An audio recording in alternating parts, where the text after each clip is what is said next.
If you're struggling with squat depth, you're not alone. Here is a easy fix to help you feel what the bottom position should be like.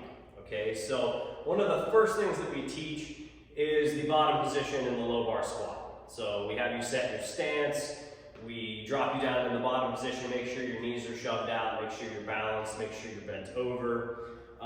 That way you know what the bottom position is supposed to feel like, so you have something to aim for when you go to add the bar. Now, sometimes people will struggle with being able to get down to depth.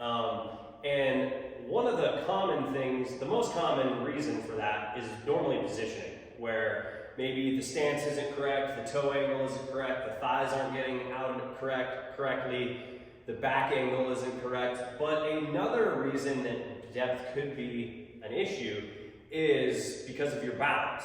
If we have weight too far back, you won't be able to squat down into the depth. If you have too much weight forward, you won't be able to squat down into depth either. So we have to figure out how to balance you and the bar, so the weights, combined center of mass, over the midfoot. And that makes squatting down to depth, as long as the positioning is correct, way easier. Okay? So here is going to be the drill. Number one, again, I'm just going to show you the bottom position. We're going to take about a shoulder width stance with our toes turned out at 30 degrees. And under normal conditions, if you squat down, bend over, shove your knees out, stay balanced, you'll be able to squat into depth. Now, if you're struggling with this, you're probably watching this video, and what could be the issue, even if your positioning is right, is that your weight is too far back. So you have weight back, and you can see it's really hard for me to get my butt down without falling forward. And then if my weight's too far forward, it's the same thing. It's harder to get down into depth if my weight's forward, okay? So what we're going to do, if you can't figure that out, is you're going to take a counterbalance weight.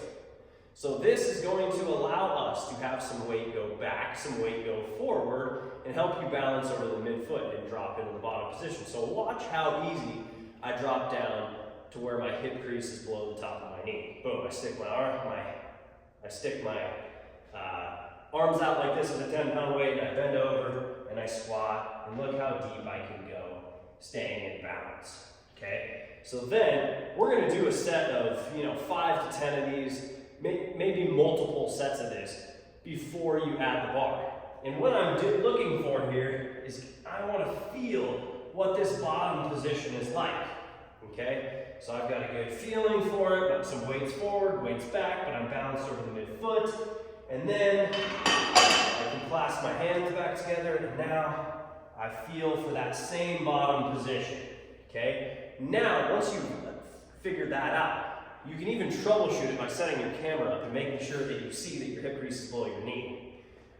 Then you add the bar, and you just recreate what that movement felt like. You take your grip, right? You stand it up, you walk it back, you say, okay, what did that feel like in the bottom position? And I'm going to find it all the way down, down, down.